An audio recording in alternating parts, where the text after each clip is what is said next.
Greetings, nerds. This is SNN Nerd. I'm your host, Sarah Belmont, and with me, as always, is our Mr. Producer, Will Polk. How are you doing tonight, Will? Doing very well, Sarah. How are you doing this evening? I'm doing fine, except for I just realized that I never brought up To All the Boys I Loved Before. I know! Really? What's going on? You're losing your touch. There's been a lot going on over the last 2 weeks, so... I know. Fair enough. Calm down. I have seen it now twice.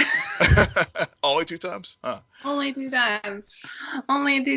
But it is actually, I was surprised by the sequel because it is on par, I think, with the first one. And that's a rarity, especially in this genre or in any genre, arguably, where the sequel follows the same themes, a lot of the same beats, but also has its own twist. And I think that it's turning into a well-written story about young love and what that means and relationships at that age, and how people perceive them and how you tend to overthink them to the point of self-destruction. But that's what I really like about it. I think it's very honest, and they keep getting really good actors to come on board and all continue to have good chemistry with one another. Cool. And I know that that's been one of those very, very popular Netflix properties. And I freely admit I've been surprised that you haven't said more about it, because I know how big a fan you are of the first one. Yeah, I think the first one dropped in a summer and during a lull where there wasn't much else going on. So it was like, oh, now I have something. This one dropping in February, right when Arrowverse is starting to get in like high gear again. And you're inundated with new shows. One we'll talk about shortly. But I think timing wise, it's hard to remember that when everything else is going on. And I will be watching, I think Netflix's new movie is coming out tomorrow, or tonight, I should say, All the Bright Places. Yeah, what's that about? It was a really good trailer. Huh. And it got me intrigued. It's another movie based on a young adult novel. Okay. And 2 kids, both with their own set of issues. Very different issues. So it's not one of those, hey, you and I both have cancer. No, it's not one of those. Or hey, yeah. Or we're going to talk about suicide or anything. Yeah. Right. Yeah. So I just remembered being interested in the trailer. Okay. They just dropped another one. I forget what it's called. It's with the girl from It. The young girl.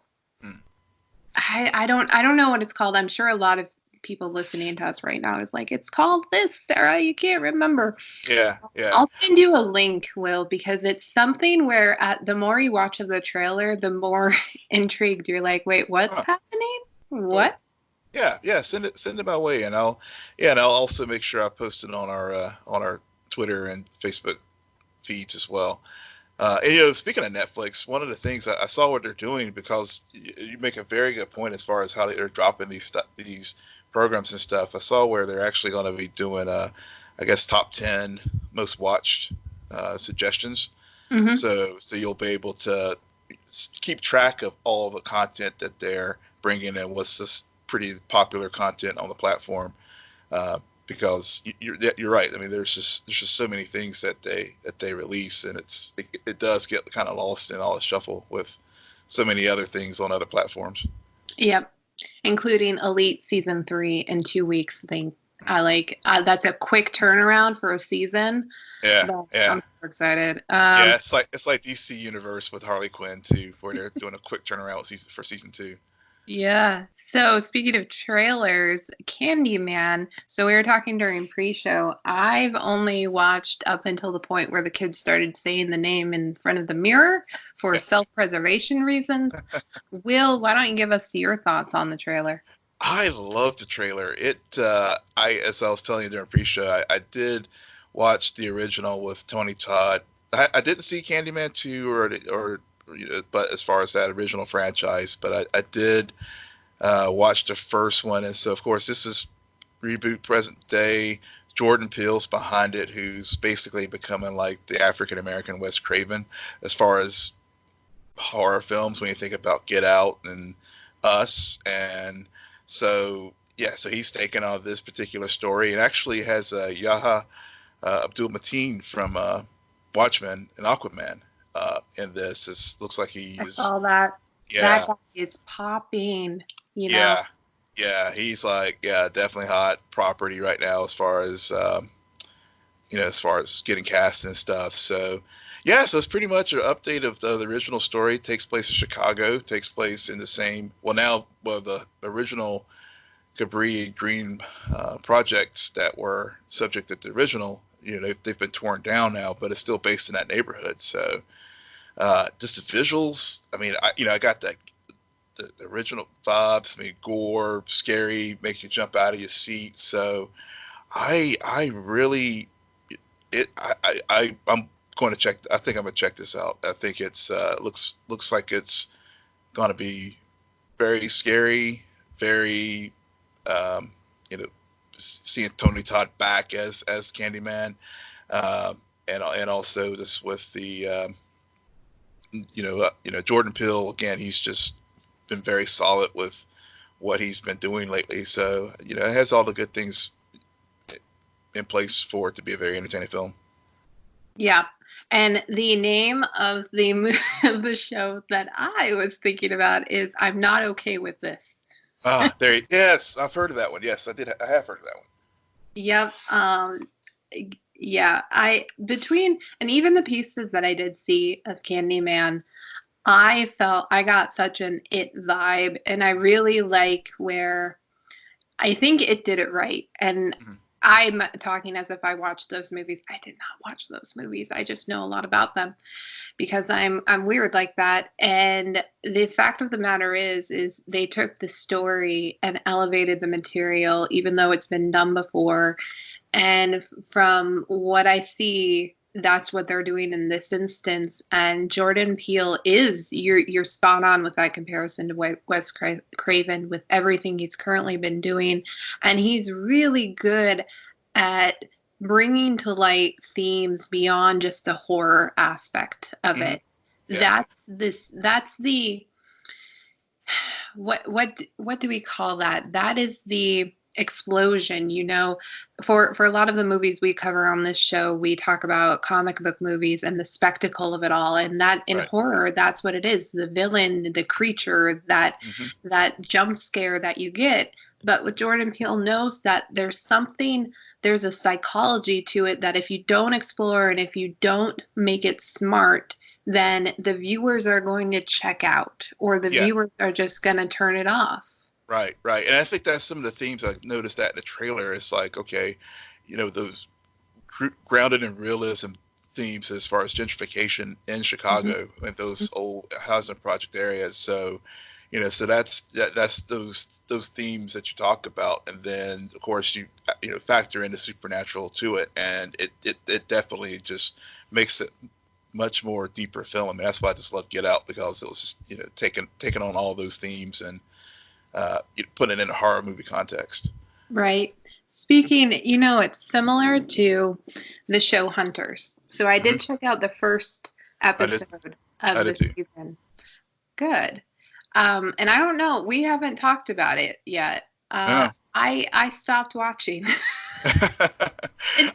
It's well acted. I will give that. I don't have a problem with that. I could even argue it's well written. There is just something, the way that they did it. I've already seen The Boys. I'm looking forward to The Boys season 2. This felt those same elements. It felt very much like if you told me that this story existed in The Boys universe, I'd be like, yeah, I buy that. Completely buy that. That being said, there was something so cheesy about it all at the same time. Yes. It didn't get me. And what they're talking about is actually, you're talking about the Holocaust the whole time. And Yeah. you're talking about this significant tragedy and how it's worked its way into American culture and these people's lives and everything, but it doesn't have that it never hit the dramatic beats that I needed to really get me on board with the story. You know, so the first time I started watching it last night, I know I mentioned it to you earlier in the week. I was like, yeah, I'm thinking about checking this out, and I finally got around to starting it yesterday evening. Actually, fell asleep on it because it's about part of the way through. Finished it this evening, and a couple of things I thought you're right. It's kind of it's warring with itself. Mm-hmm. It's trying to decide: is it trying to be a serious drama? Is it trying to be a part comic book film? I mean, I remember reference when Logan Lerman's character Jonah was in Al Pacino's house, like, drop a Bruce Wayne reference and stuff because it's setting up the whole thing where Al Pacino's character is going to basically become this big Nazi hunter, right? And so it just seems like it was just like fighting within itself, as I said before, as far as what it's trying to be, and and then some of the scenes in there, with the infamous chessboard, and if anyone's watched it, you know what we're talking about. I don't know if you made it to that part, Sarah. I watched the first whole episode, and by watched, well, yeah. Well, yeah. Well, I mean, honestly, that's how kind of I reached that point too, where it was on, but I was kind of like starting to do other things because I just didn't feel a connection to the story or the characters. It was hard. I mean, Al Pacino, God bless him, phenomenal actor. But see, quintessential, Italian through and through. Al Pacino playing a Jewish character and trying to do a Yiddish accent was a little out of kilter for me. And also just the story. There were certain points of it that were just just the very beginning was just kind of set the tone of the absurdity and the violence. Thank you. It really did. It felt like a Quentin Tarantino TV show. And no disrespect to the man. I understand. My parents actually just watched his latest film, and they loved it. My brother watched it. He's like, I don't get why they like this. and it just, there's something about that time period where I think older audiences and viewers who are nostalgic for that time period of the 70s, they would like it. They would not bat an eyelash to the excessive violence. Me, on the other hand, again, I have The Boys, okay, which isn't set in the 70s, but it's very violent. It is. It is. It was. And it didn't bother me as much, but I don't know. Yeah. I just think there's something there. It was just kind of like torture. It was like I was like watching torture porn or something like that. And it was sort of when I was watching it, it reminded me of the same reasons why I never was able to get into Man in the High Castle. And it just I was just like, okay, it just kind of, you're right, it's dealing with the very sensitive subject of the Holocaust, and it just kind of paints it almost in a cartoonish way, and it just, especially there were just scenes in there where whenever Pacino's character and Jonah's grandmother were back in, I assume, Germany. Yeah. And I was bored. And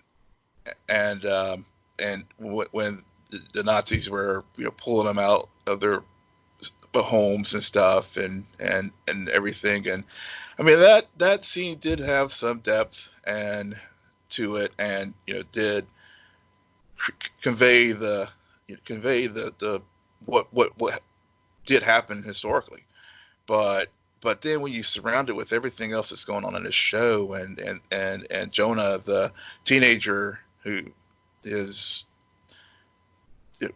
running some schemes and stuff with other teens in the neighborhood and stuff. It was just, I don't know. I may go. I may watch episode 2, but I have a lot of other things I'm trying to catch up on, so I don't know. It didn't do the job of giving me a reason to go to episode 2. Yeah. Will owes me seasons of catch up on Billions, seasons of catch up on Succession. I got to start Battlestar Galactica promise. Yeah. He's got things to sit down and watch, like good things. I have good things to watch. Exactly. I definitely want. Yeah. It really became a coin toss to watch Hunters or start Succession season 2, and I was like, well, it's a new show. I did say I was interested, so I checked it out. Okay. All right. I'm just gonna hold a moment of silence for that, acknowledging that you passed up starting season 2 of Succession and instead of watched Hunters. Shame on you. Shame on you. Shame. Season 2. Shame on me. You're right. And I can't wait till you get towards some of those episodes in season 2. I'm so looking forward to your reaction to some of the stuff that I can't wait. Can't wait to talk to you about it. Move on. Stop delaying this. Okay. I'm not. Picard. They went to Freecloud. Yep. We met some people. Who did we meet? We met somebody very important, right? Yes. Why isn't it anywhere on my notes? We met a very important, very, very important character. They didn't drag it out. What the heck was his name? Well, the very person his name was dropped the very first episode, Bruce Maddox. Okay, Bruce Maddox. I'm shocked that I have about a paragraph of notes here about the latest episode of Picard. No mention of Bruce Maddox whatsoever. Well, you're to be forgiven, because honestly, when I saw the character, they had recast the actor from the original actor who played him in the television show. So I had to do a double take. I was like, wait a minute, I was not expecting this, but we see Bruce Maddox on Freecloud. They didn't, and I was actually happy about that, honestly, that they didn't drag it on any longer in the series. That we finally get to him in episode 5. So yeah, I'm glad that we got to him. We realized we didn't need him, and so we quickly killed him. This really turned into an episode about Seven, and someone who is brand new really to the franchise and knows nothing. I'm gonna be brutally honest, Will. Yeah. This show continues to meander. It really does, and I get it to the extent where we always love our character episodes where you delve into one character and really expose their motivations while moving forward other characters. But I'm starting to get a sense that they chose Seven specifically due to her being a Borg and all of that, and how all this politicalness happening around the Borgs. But at the same time, it caught me off guard. I'm still really, and I saw the previews for the next episode, which seems like it's going to be that episode that I've been waiting for at least 2 to 3 weeks now. But we really need to get on high gear. I thought it was interesting that this episode, we did not spend any time on the artifact. Yes. Actually, so I actually thought this was a very tight episode and a very moved the story along in a very good way this week, because we did finally get Maddox and also really understood why Seven was basically brought into the series to help move things along. Yeah, I think it's because I'm thinking, I'm trying not to. It moves things along a little bit, because we find out that the Federation is also there's so many political angles, and here as a new viewer, somebody who doesn't have the full franchise history stored in his brain like you do, it's almost too many angles for me where I'm like, okay, so everyone slow down. Okay, there are a lot of names out there, a lot of politicalness happening, and I'm just here for the ride. Yeah. Well, I think the reason why it works, and and especially with Seven and the Rangers, and with the neutral zone collapsing and the Borg being a part of this story, and actually, her quote unquote son that we see at the very beginning, which is probably one of the most, other than the Seti Ills crawling into Chekhov's ears in Star Trek 2, this scene of the Borg, former Borg, getting his parts taken out of him, as far as his eye being removed, is probably one of the most gory things in Star Trek. But those were important because this particular character was also on Star Trek Voyager with Seven, and that's established, and it really set the reason forward for her and Picard having that conversation about her being a vigilante, and him being on an unapproved mission, and really, as far as him lecturing her about taking the law into her own hands. You needed to have that moment of a very key character from at least the Star Trek Voyager run, and being very close to Seven being taken out, and her having mercy and killing him because of the torture that he had been subjected to. No, I agree with you, and thank you for bringing up this whole theme about the vigilante nature of being a hunter that Seven is now. I really like that part. Yeah. And I do acknowledge that is a part of the reason why they chose Seven to really delve into where she was when everything went down on Mars, where she is now, how she got there, what's her motivation, why isn't she working with Picard directly and kind of, but not really.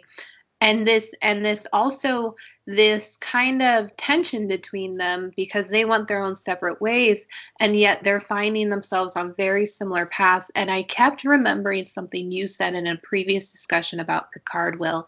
You reminded me that Picard is flawed, and that's what this show is really showing and illustrating to a T, is how much of a flawed bastard he is. Yeah. Yeah. His act was no act. No. I think it was just him having so much fun being able to play that weird character. But it was really totally liked that. And I really liked where they went with that, paralleling these two characters who at one point were fighting side by side. Now they just have crossed paths and find themselves in an opportune time to restore that while also judging each other. There's a lot of judgment there too.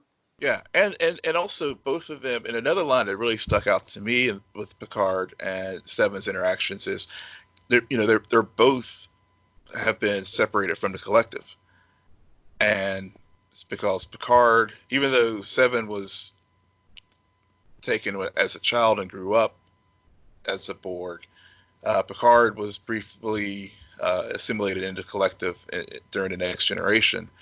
And the line that stuck out to me as far as when they talked about trying to reclaim their humanity, and he's trying to I'm doing it every single day, acknowledging the fact that he is still a broken man from his experiences from the Borg, and also again just as you reminded me of our earlier conversations, how flawed he is, and how he has his own sense of rightness and morality, and how that's just incompatible in this new federation that we are in now versus what we saw during the Next Generation. Yeah, and there is even I'm actually glad I watched the trailer for the next episode, because they do a shot of Picard and quasi Borgish, I don't know, But again, I have my fingers crossed that that episode is really gonna land some of the punches that I still feel as if we're winding everything up for, and Yeah. I'm just waiting for that release of tension. But to your points, it does move the story forward in terms of Picard and the choices he's making to almost repay this debt that he has towards Data, Hmm. and also to everyone else, because he made some decisions that affected a lot of people right when the Mars explosions began to happen. And Right. we realized that along the way that there's a lot of regret. This is Hmm. a true redemption story for him. Yeah. And as well as Ralphie, I didn't pick up on it right when we met her this season, but how all of these theories about the conspiracy Yeah. and the Romulans being involved in the attack, that led her to self-destruction Hmm. and to totally tear her away from her family and make her become an alcoholic. And in this episode, you see her try to come back to it now that she realizes, hey, I wasn't crazy. Right. Yeah. Unfortunately, to everyone else who's not on that ship with Picard, you still are. Yeah. Yeah. You really like the news hasn't broke. Like they have not found redemption, and so she jumped too soon, and those kids are very unforgiving. Yeah. Yeah. Her son he yeah, even though she was ready to have some atonement for things that happened in the past, I mean, he was not having any of it. And uh, but but I think you're right. She has built a family with this new crew, Hmm. but to basically become a surrogate family for what she's lost because of what happened and how broken she was and all the PTSD and other things from the fallout from the synths attacking Mars. Hmm. Right. Yeah. So, Will, I'm gonna give you a present right now. Do Okay. you want to talk Black Lightning? Because it was their season finale, right? No, not quite. It's building towards it. They are. Really? Yeah. It wasn't their I, season finale. I listened to you. You told, you know I what? was wrong. I forgot I think there are 15 episodes this season. They had some weird scheduling quirks, so I thought they were finishing up sooner, but they still have a couple. I think at least one or two more episodes to go. So you have in your notes, Gravedigger is the alternate universe Captain America. Can Yeah. you elaborate? Yeah. So with Gravedigger, so this episode, a couple things were going on here. Uh, so we had the rescue of Lynn from the Markovians in the prior episode, and we're back in Freeland. Fallout from that is the Markovians are surrounding Freeland, and um, and we learn more about um, Gravedigger as far as and also the ASA. So if you recall from earlier seasons, um, remember the briefcase that Yep. Tobias? Yep. Yeah. So um, Lala came back and had gotten the briefcase from Tobias, and Lady Eve has been reanimated, and she's back. If you remember Lady Eve from the first season, and so she basically duped Lala into giving her the briefcase, uh, and she and Gamby both are former ASA agents, so they had a very intense scene where she goes to the Gamby shop, ready and they have it out as far as a discussion as far as the briefcase and their respective roles and actions and inactions as far as the ASA and Greenlight and everything else.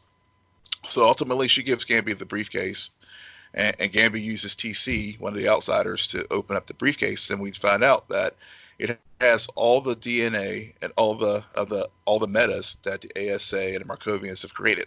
It's a complete database of all of them, and it leads into a backstory of Gravedigger, who was in the 40s was African American soldier in the military, dealt with a lot of racism and other things, and ended up being selected for a program to create a super soldier in the army. And so he went through the whole he was the very first meta, basically the first stable meta that the U.S. government was able to create. No, that would be the Flash Barry Allen. I don't know if you met him. No, so that's so that answers my question perfectly. Yeah. I think it's really interesting how it always goes back to the government wanting super soldiers. Yes. Yeah, but here's the other little wrinkle for Black Lightning. So he becomes a super soldier, and it also, as far as I think, this kind of messes up some of the Earth Prompt, the Earth One pre-crisis timeline, because I think it was in Legends or even Arrow where there were no metas prior to this, but clearly now, we clearly see, at least on Earth Prime, Gravedigger was the first meta, and but the interesting thing now, fast forward to present day, so when Lynn was under the influence of the Green Light, and also under influence of Gravedigger when she was briefly in Markovia, she, using Tobias's blood, Tobias is also a stable meta, they created a serum to help create stable metas for the new meta army.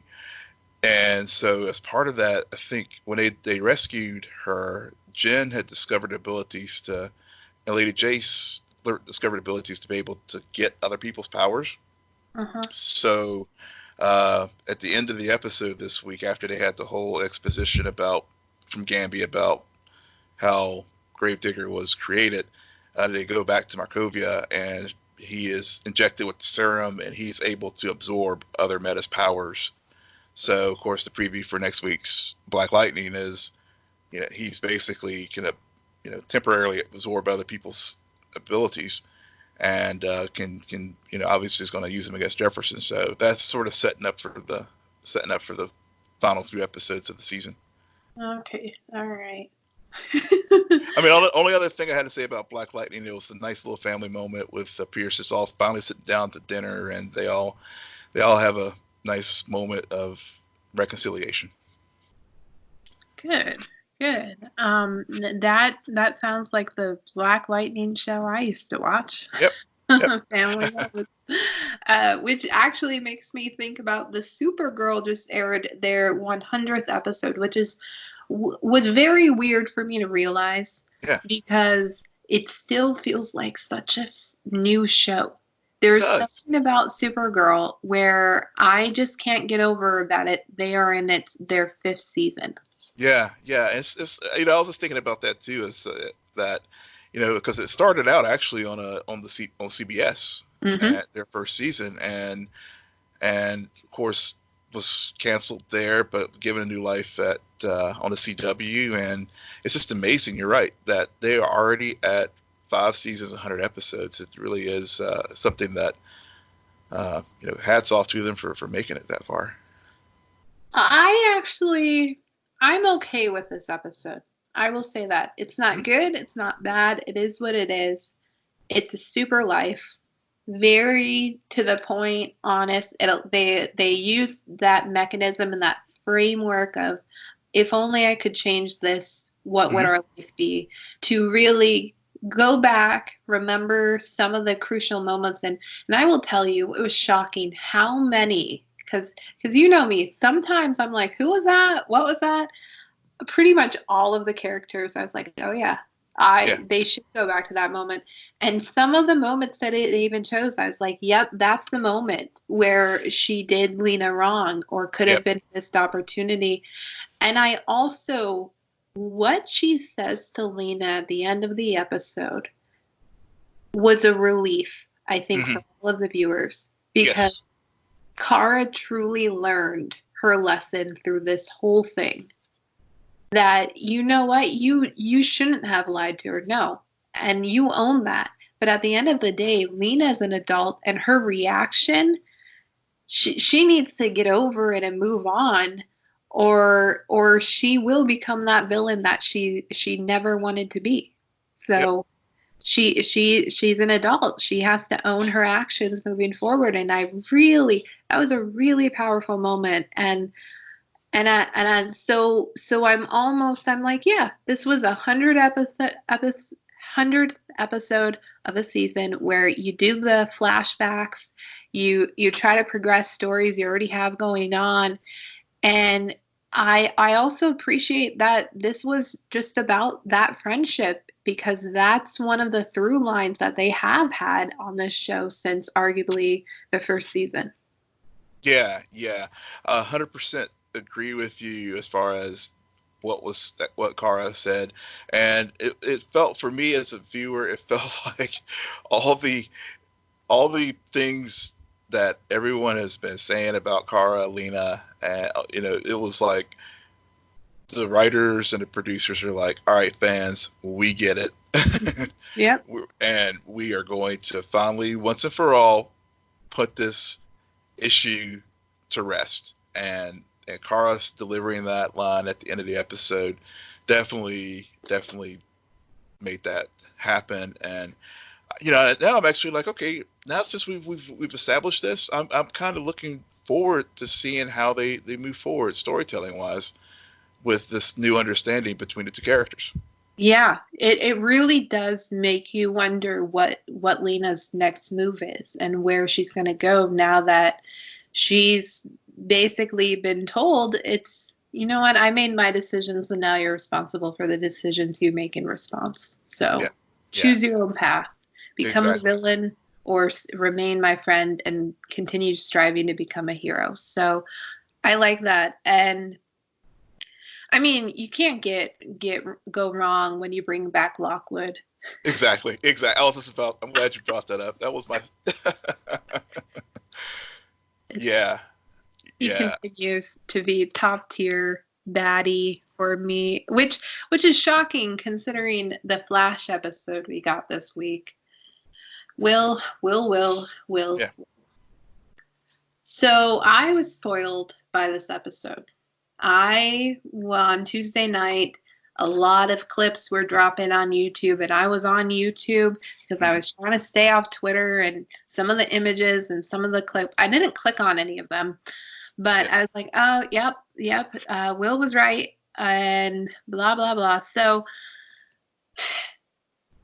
but here's what I don't understand. I got the impression that this episode was really good and just a really interesting story for the Flash. I don't know where I'm going with that sentence, but when I was watching it, I was underwhelmed. And especially by the ending. Like, wait a second. Really? I mean, with something that really bothers me about this episode, they do not explain the beginning. There is a very ominous beginning. First 2 to 5 minutes on screen, very bouquet of flowers, and just looking down this path, this tunnel, and it was so ominous that I was waiting the entire episode for them to connect that dot, and they never did. And it's really bothering me because that is something that I don't think I've seen from the Flash before. They'll run 500 miles in multiple directions and kill zombies and become the Walking Dead, but they don't do setups without payoff, at least from what I remember. You're 100% right about that. And I guess the setup here, and they carried it through some, with the line with him, I think. So the first half of the season with Barry was the whole build up to Crisis, and dying and everything. Now that we're in pre-crisis, now that we're post-crisis, I feel like every episode they're using some moments to have him deal with the loss of everything of the familiar, and I think this episode kind of captures that in some strange kind of way, because because we have Camilla and Chester on comms. We have him looking for his parents' grave to refresh the flowers on their graves, and where it was before, now it's like I guess a tunnel or a freeway, and then the other scene of like whenever he was chasing after Hartley, who was great. It was great seeing the Pied Piper back. He was, where it used to be a street, now it was like a train, and he had to phase to keep from getting run over by the train. So I feel like so far this second half of the season is Barry coming to grips with everything now that his life has changed. And of course, on top of all that, you have a mirror Iris, who is familiar, but yet just different enough that he, even with he talked to Joe in a prior episode about how he felt like their relationship was off. Mm-hmm. Yep. So yep. I think that's sort of the through line I'm starting to see with 6B is Barry trying to reestablish himself after Crisis, and at least we're not getting. At least he's not doing stupid things as far as on the superhero side. He's still being competent at that job, but there's still other things in his life that's just so topsy-turvy, and he's just trying to figure out his place now after what happened, and maybe it's his own little version of PTSD from all this build up, and then now he's got to deal with it. Right. And meanwhile, it doesn't help for viewers like me to really follow that through line when we keep getting distracted by the side characters, because Chester came to play in this episode out of nowhere. I almost got flash. I was like, what? Is this okay? And there's even a really pivotal moment in the episode where you understand this is all about second chances, and he has some really good dialogue. But because it was coming from, I will say, an ancillary character who I think this is the first time we've seen him all season. Second time. Second time? Okay. Yeah. Second time we've seen him. It still felt a bit forced, where some of the actors needed a vacation or something, and so they brought in the second string, the B team. Yeah. And so here we are, but we're going to continue forward. And I'm with Barry on it. I kind of miss the good old days, and it just where Caitlin and Cisco, and when have we had any like really good Cisco Barry moments lately? We haven't, and I think I don't, whether or not Carlos is leaving his show or not, at this point, I don't care. He's so checked out. Yeah, I really don't care if he does, because honestly, so I agree with you.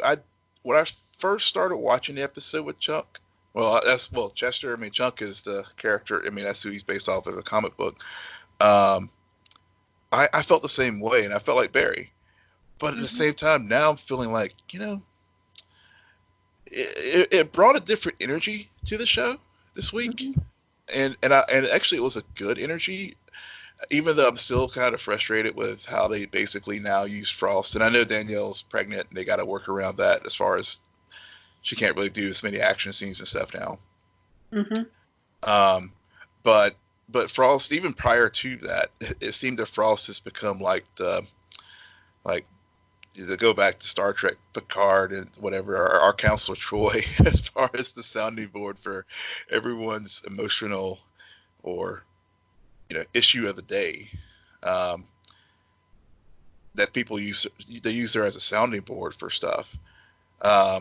So I think from so it was great for her as an original Team Flash member to try to integrate this new Team Flash member into the fold, because ultimately he may indeed replace Cisco. And at first I was getting kind of Cisco light vibes, but then, like you said, when he and Frost had that very heart-to-heart conversation at the elevator as he was about to leave Star Labs, that's when the character really worked for me. Mm-hmm. And I was like, okay, I could see this. I could see how this character, as we because we've been around for 6 years, so we kind of do need some new blood. And I feel like they've kind of tapped out as far as what they can do for Cisco's story. Oh, well, they've tapped out. He's tapped out. I'm tapped out. What are your thoughts? Because I do want to get to Batwoman for sure, but what are your closing thoughts on the whole "he is coming" cliffhanger we got regarding Eobard Thawne? Expected. We've been talking about it the last couple of weeks, figuring out with the various ghosts of Wells' past. And at this point, I guess I'm just kind of curious to see, especially given the upcoming episode where Wally talks about something wrong with the Speed Force, is this related to Wells doing something to impact the positive Speed Force? Because I know we were introduced to the negative Speed Force last season, in season 5, that they brought from the comic books, or if the issues with the Speed Force is dealing with something with Black Hole, which also tracks from the comics.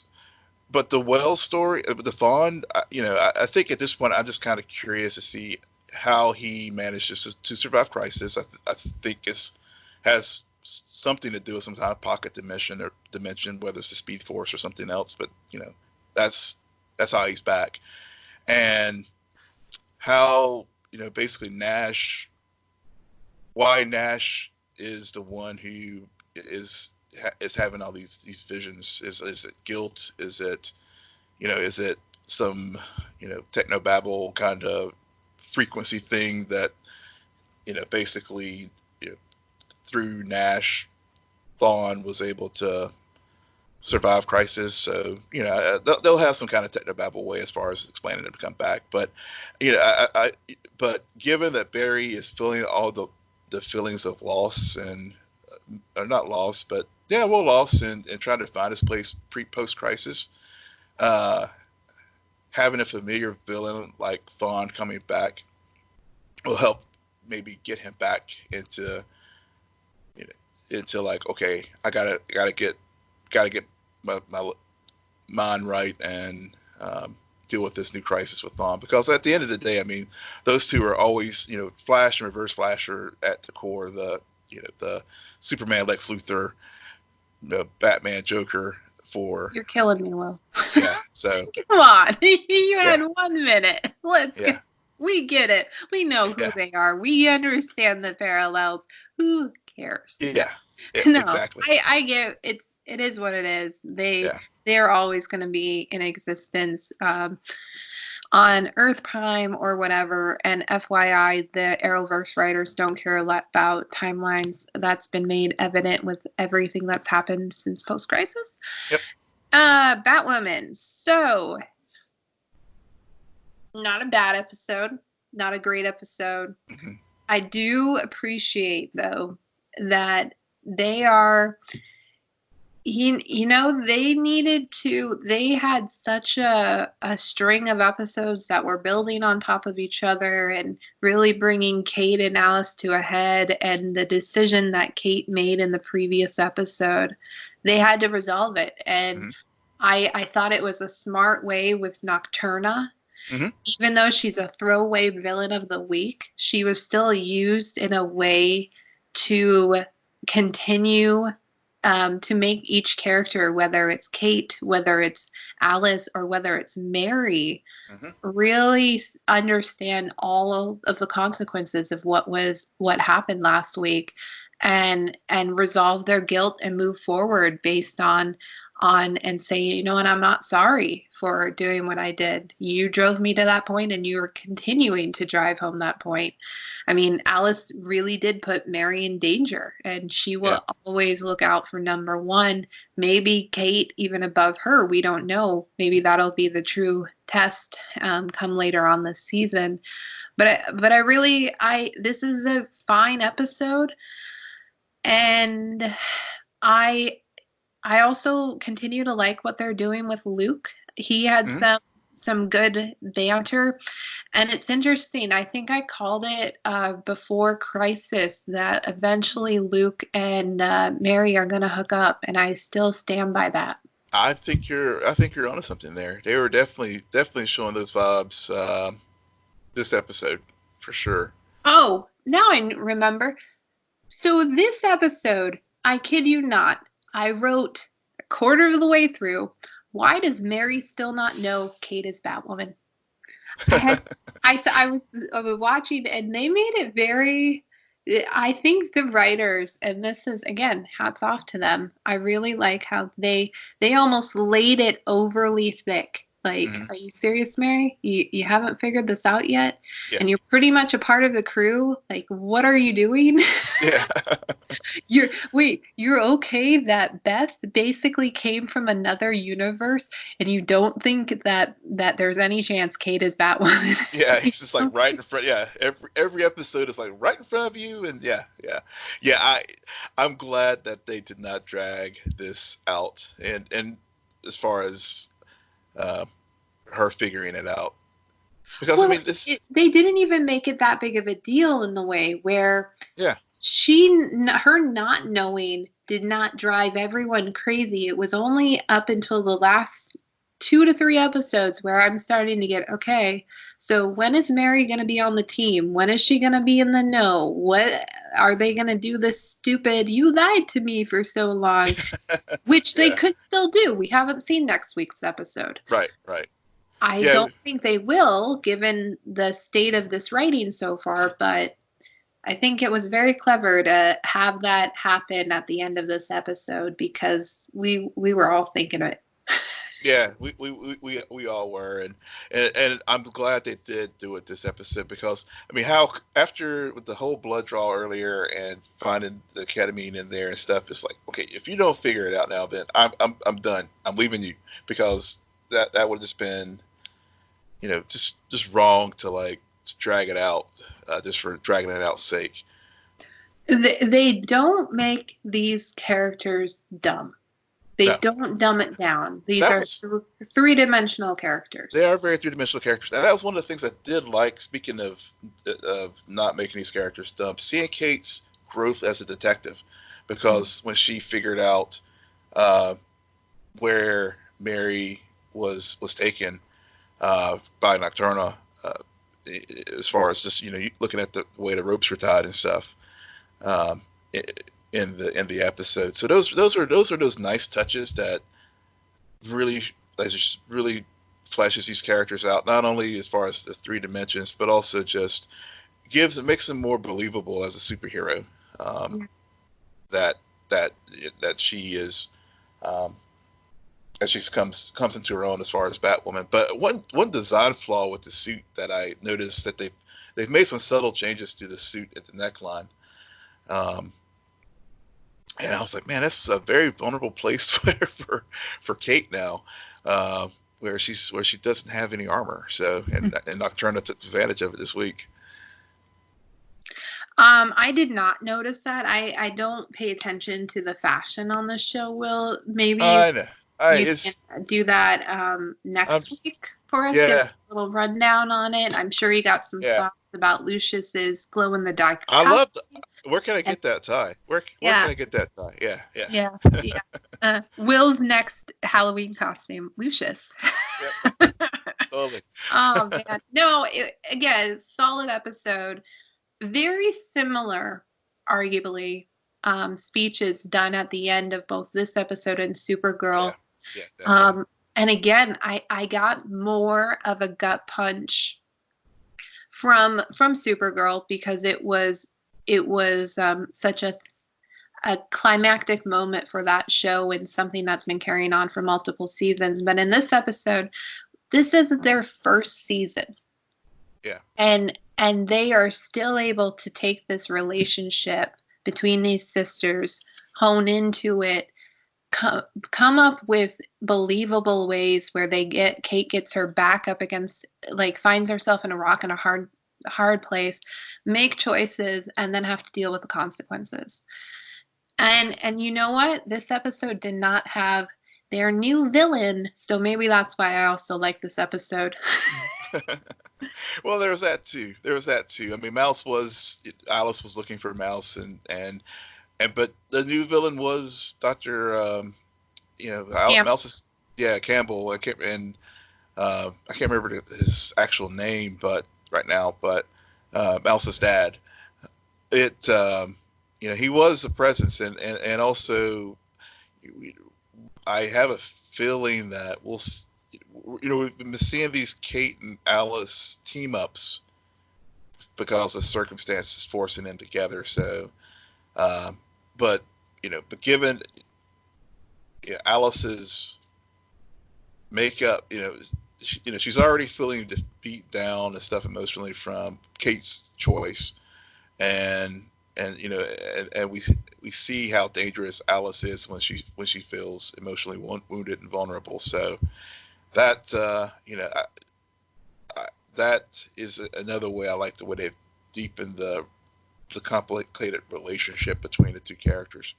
And the other relationship that was really put on display this week was Batwoman and Sophie's relationship. Especially given that she had to, since the Crow is back, as far as Kate's father's back out of prison, and he was on to the fact that she's been helping Batwoman, and I'm still not 100% sure that Sophie realizes that's Kate under the cowl, because if you recall, they had the switcheroo earlier in the season where they, Sophie figured it out, and then they, used a blanket on the character's name. So, I'm still. I mean, I think Sophie's in love with Batwoman. I don't know if Darsley thinks she's fallen in love with Kate.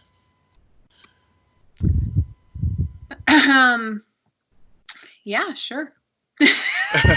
I don't know where to go with that, but I'm just putting it out there. No, I'm just putting it out there, just something to bookmark for future conversations, since they did kiss this week. Yeah, and that has been bookmarked. I forgot that scene. Will, why don't you tell our listeners where they can find you? Yes, you can find me at Will M. Polk. That's WILLMPOLK. You can find me at SJ Belmont, SJBELMONT. Please follow our crew on Twitter at CNN Nerd. Friend us on Facebook, follow us on Instagram, but most importantly, rate, subscribe, and comment on Apple Podcasts, Spotify, YouTube, Stitcher, and wherever you get your podcasts. Good night, Geek Out. You're welcome.